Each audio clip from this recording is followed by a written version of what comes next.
Selamat siang Pak Greg dan teman-teman saya. Perkenalkan, nama saya Permadi, NIM 20D10016. Di sini saya akan membalas 6 pertanyaan dari Pak Greg. Yang pertama, jelaskan profil kebencian menurut 5W1W.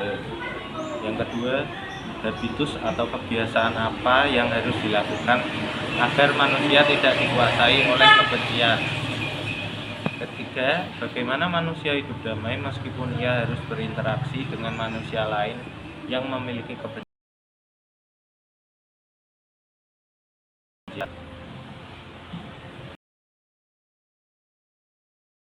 Kita membentuk jati diri manusia yang solutif, bukannya disintegratif. Jelaskan komunikasi seperti apa yang mampu memelihara. Jelaskan pula komunikasi seperti apa yang mampu menghancurkan kehidupan. Yang keenam, jelaskan manusia seperti apa yang bertanggung jawab dan manusia seperti apa yang tidak bertanggung jawab. Ini saya akan menjawab pertanyaan yang pertama.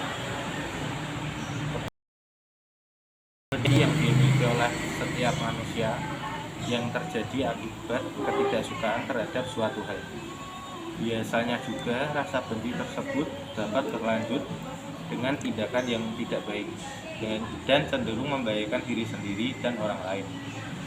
Kebencian dapat timbul dalam diri manusia karena kurangnya rasa cinta kasih, rendah hati, dan toleransi yang dimiliki oleh manusia itu sendiri. Jika dilihat dari konteks kehidupan sehari-hari, kebencian timbul karena ulah manusia.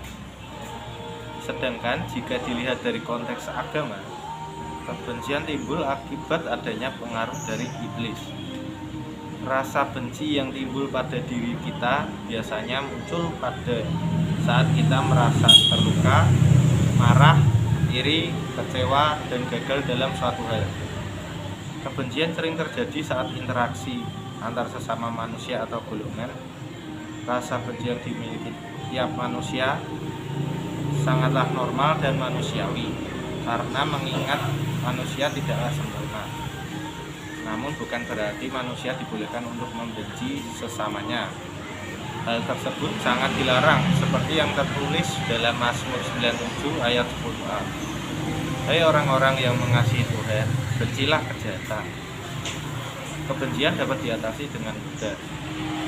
Memaafkan orang lain, lebih sabar dan tidak iri hati.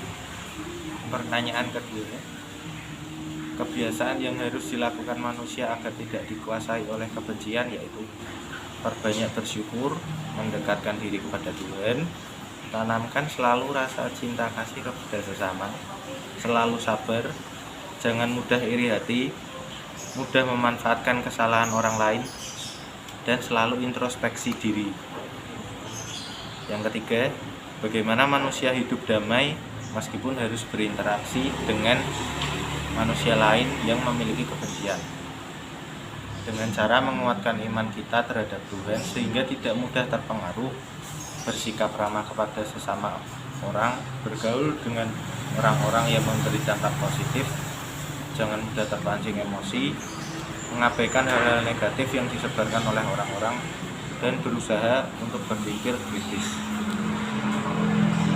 Yang keempat, seperti yang kita ketahui, manusia merupakan makhluk sosial di mana mereka tidak bisa hidup sendiri. Oleh karena itu, komunikasi yang baik sangat diperlukan untuk mewujudkan lingkungan yang damai serta tentram.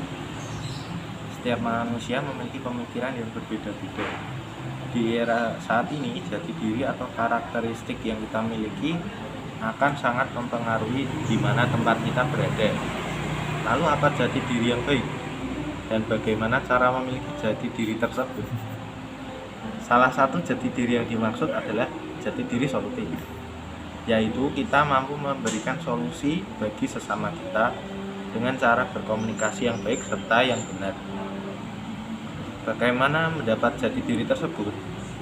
Jawabannya simpel, yaitu perspektif. Setiap orang memiliki pandangan serta perspektif yang berbeda dalam memandang sesuatu maupun kejadian dapat mempengaruhi perspektif kita.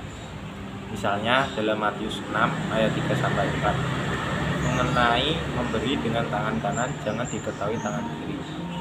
Ayat ini memiliki makna yang dalam, di mana jika kita memberi sesuatu kepada seseorang, jangan menyombongkan diri, jangan sok-sokan, dan jangan pamer. Oleh karena itu, perspektif mengubah segalanya, serta jernih menunjukkan suatu jati diri yang perspektif. Yang berikutnya, sedangkan komunikasi apa yang memelihara? Jawabannya adalah komunikasi jasmani dan rohani dengan kerendahan hatian, kebaikan, dan kelemah lembutan. Dalam kitab Yunus 1 ayat 4 diceritakan Nabi utusan Tuhan yang diutusnya ke Niniwe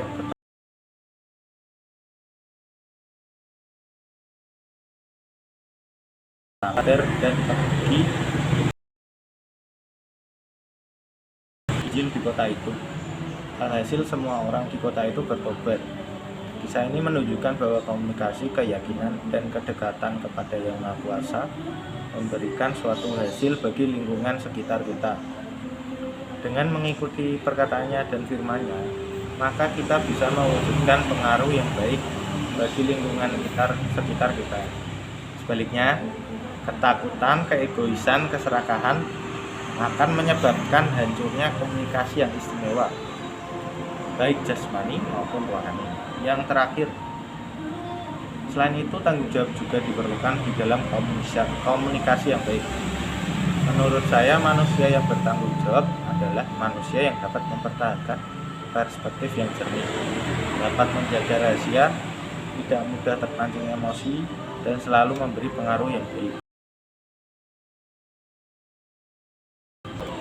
Adalah manusia yang berpikiran dangkal, tidak mampu memberi dampak yang baik, serakah, seenaknya sendiri, dan lain-lain. Sekian dari saya, terima kasih.